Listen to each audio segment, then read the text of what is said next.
Yeah. Also, last night, friend of the show, Noah Samson, interviewed other friend of the show, Rashid Al Haddad, cleverly dubbed as Timothy Chalamet. And I will probably look at that interview, that back and forth conversation that took place as well, because it's a wonderful opportunity. Rashid is a great dude overall, and has been unjustly maligned and smeared over and over again for being a person who happens to live in Yemen, who also agrees with the actions of the Ansar Allah movement as it pertains to offering some sort of economic penalty or any penalty whatsoever to the criminal enterprise that is Israel, for the crime of doing the worst crime of all time, a genocide. And of course, I wanted to point to this really quickly because this is like, we are so back on the post 9/11 Obama era Islamophobia. We are so in the post 9/11 Obama era Islamophobia, where basically the pirate Houthi is on Noah's stream. Noah did a heart sign when asked if he supports what the Houthis are doing. This is insane. Holy shit, we're living in bizarre world. For real, for real. How is this shit career ending? Just reported the stream for promoting terrorism. I'm disgusted. Dude just looks like evil. What the fuck? There's a knife around his neck. Like, what the fuck? Yeah, that's a ceremonial blade for Yemeni people, for the record. For those of you who don't know. Lemau, what the fuck? Even has his murder weapon on him. Fuck this timeline, bro. Yeah, the Jambia, which I asked him about when we had a conversation as well. It's actually so fucking insane. I can't believe this is so widely accepted and considered okay. Had genuinely thought we'd left this war on terror horseshit in the rearview mirror, or at least made it broadly uncool. I have a feeling this is Europe's fault. Yeah, this is it. Jambia. Literally everyone in Yemen has a fucking Jambia. Like, it's not even a stabbing dagger. It's a cultural one. But, of course, I feel like their political expression in most online, like, politics adjacent communities now is just like pure unrestricted Islamophobia. On the one hand, they just like, on the one hand, they claim, on the one hand, they sit there and they fucking claim like, oh, we're pro-Palestine. On the other hand, they're like, every person that is pro-Palestine that isn't my white neighbor in Connecticut is a fucking terrorist. The only way to be pro-Palestine is if you are exactly like me, living in America, and every now and then saying, it's really fucked up what's happening over there, huh? But why don't we just care about the feelings of Israelis more? That's the only way to be pro-Palestine, according to these fucking freaks. All right? Yeah. So scary. Such a scary state of affairs. It's like, how far removed can you be from the situation? Like, even look, the reality is he reposted a Nazi account to get an own in. The only problem, that's not what Rashid said. Oh yeah, this is like Rashid is saying the Houthis are Yemenis, not that he's Houthi. What does he think this proves exactly? He's not saying he's Houthi. This man is beyond evil. This is dangerous. It could get him killed. Yeah, I don't think he cares. I think if the American government was like doing targeted executions in Yemen still, as they were for months on end, and this Yemeni civilian died in the process, and Ethan Klein contributed to that lie, he would not care. I think he was like, as long as I won an online argument in my mind, that would be valid. I'm seeing people get mad at you for your usage of girly pop as a substitute for anti-women terms. No. It's my expectation that like a girly pop community is supposed to not be fucking this Islamophobic. Anyway, this is a horrifyingly racist attitude to have in general, and really fucked up. And that's it. And he's just gonna keep fucking crying about it. But I do like that Noah found a way to contact Rashid and had him on the stream. I think it's nice to offer him a platform again and to have him speak his truth. That's a good thing. It is. It's a brave thing to do. It's a good thing to do. It shouldn't be. It should be treated as like talking to any other fucking normal person. But of course, Canary Mission's very own Ethan Klein, basically operating like a Canary Mission schizo or a Barry Weiss style psychopath, is actively invested in deplatforming anyone and everyone, but in the most cowardly way possible, where he can't fucking he can't just be like, Israel is the most defensible country on the planet. How dare you go after Israel like that? He has to do it in this like very weird way. He has to do it in this very weird, cowardly, cynical way where he like is like, oh, but I also don't think it's good what Israel is doing. But also, if you also don't think Israel is doing the right things, and you say that it is perfectly reasonable for other countries in the region to try and stop Israel from doing this thing, then you're just as evil as Israel. Actually, you're more evil than Israel. I'm not going to talk about what Israel is doing at all. And I'm simply going to complain about those who do talk about Israel. It's like, yeah, you're a fucking morally bankrupt 40-year-old man who literally wants to fucking make personal drama around the genocide, the ethnic cleansing of 2 million Palestinians. That is the ultimate goal. That's the final solution. They're not hiding it. They're openly saying that they want to do it. This is Israel's plan. Netanyahu keeps coming out and saying that. Israel today, earlier today, Israel fired shots at diplomats traveling to the West Bank. A consortium of diplomats from, I believe, like 30 different states were traveling to the West Bank, and the Israeli occupying force shot at them. Directly at them. Luckily, they suck and couldn't strike any of them. From 20 different countries. Sorry, not 30. Yeah. Think about how psychotic that is. And what is Ethan doing? Terror jacketing a Yemeni teenager with the hopes that he can deplatform a person that's fundraising for UNRWA. It's the most cowardly way to approach the subject, where he can't say, like, I think UNRWA is a terror group, because that's what he wants to say.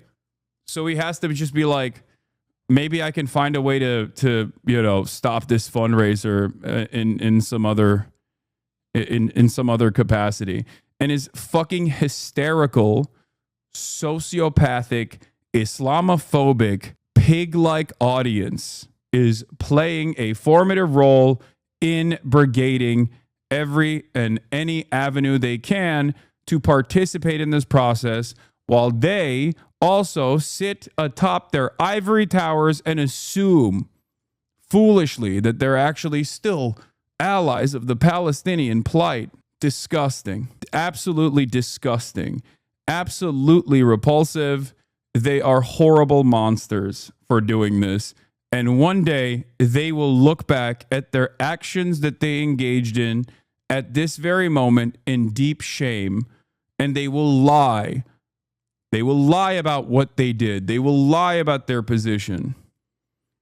Yeah, also one of the members of NECAP is charged with terror offense. Liam Ohana was charged with displaying a flag in support of Hezbollah, a prescribed organization, a Metropolitan Police said. The 27-year-old from Belfast is due to appear at Westminster Magistrates Court on the 18th of June, the force added. This is literally because they said, fuck Israel, by the way. Like, this is not because of the fucking flag. First of all, waving the flag and getting fucking arrested or getting criminally prosecuted for waving the Hezbollah flag is fucking insane, especially considering that the Hezbollah flag is a flag of an active political party that is a part of the Lebanese parliament, right? But of course, that's just how the UK goes, okay? You can't do that. Fuck you. I know it's illegal. I know it's completely insane. We'll start off our conversation with the NECAP boys. Let's take a look. Bring you now, because I can tell you that UK police have charged Liam Ohana, who is a member of the band NECAP, with a terrorism offence for displaying a flag in support of Hezbollah. That is the allegation. That is the allegation that the police have charged Liam Ohana with, a member of the rap band NECAP.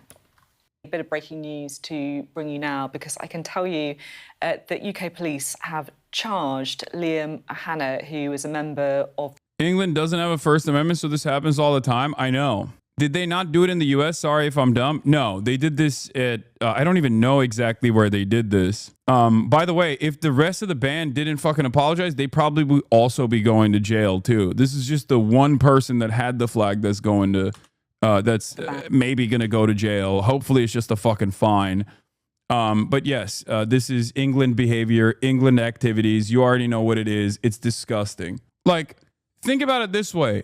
The EDL doesn't get this level of fucking aggro attention, and they've been able to basically become a part of the Reform Party, and they're out and about fascists. Keir Starmer is unironically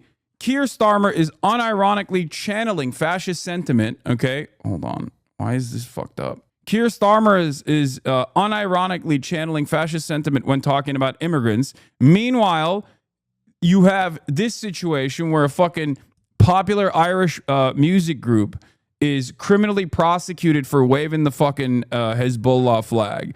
I personally don't give a shit about people who wave the Hezbollah flag. Like, yeah, oh no, it's branded as a fucking terrorist organization. This is completely not allowed. Suck my dick, okay? It would be a lot different if they were actually waving a fucking dangerous flag, like a Nazi flag or the EDL flag, except, you know, when you do that kind of stuff, you get to basically be a part of the British government. You can do blood libel against Muslims all day, every day, but fucking God forbid. Yeah, you can wave the Israeli flag, even though Israel's doing a genocide. The EDL haven't become a part of the Reform UK. The EDL haven't been active since the late 2010s. The EDL has not been active since the late 2010s because it's de facto what the fucking Reform Party's positions are.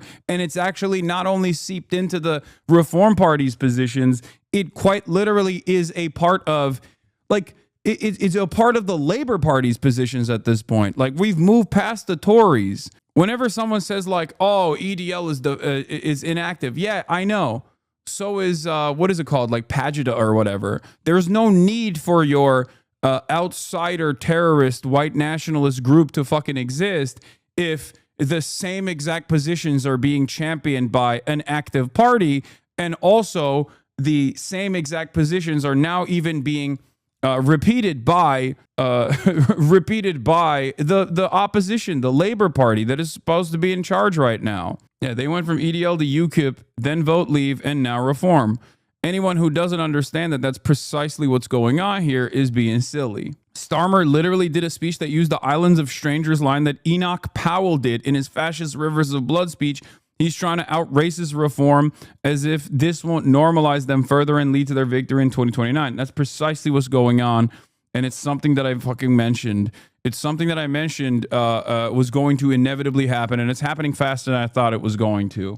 Oh, God. England. UK, what the fuck are you guys doing? On the one hand, they're like, well, you know, Israel's mass starvation campaign seems unconscionable. Maybe we should stop that. On the other hand, they don't even, like, Israel is a far worse terrorist group by any fucking metric of terrorism than Hezbollah is, okay? It's not even a goddamn question. It's not even close, okay? It's not even close. Same with Hamas. And yet, you can obviously wave the IDF dog tag everywhere you go. You can wave the Israeli flag everywhere you go. There is not even a fucking ounce of scrutiny towards that sort of thing. I hate this goddamn double standard.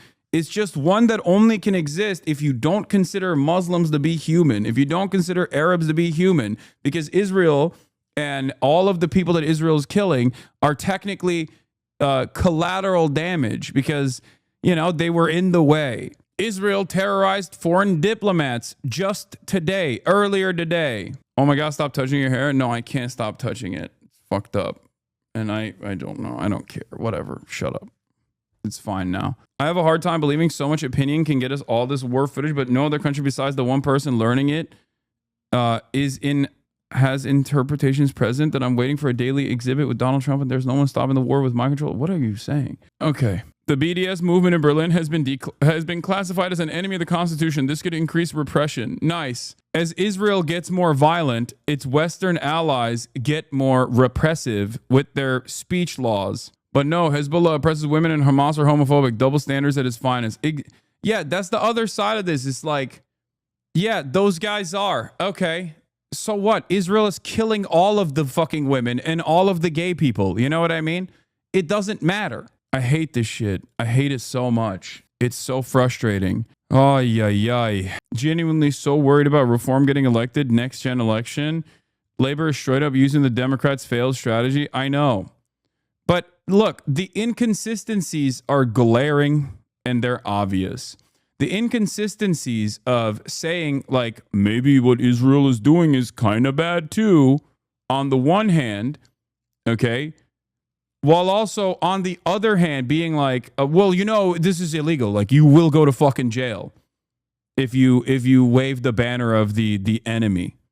But of course, they do not have free speech. And for the record, this should be a warning sign for all of you here in the United States of America, because they want to have this lack of free speech here as well.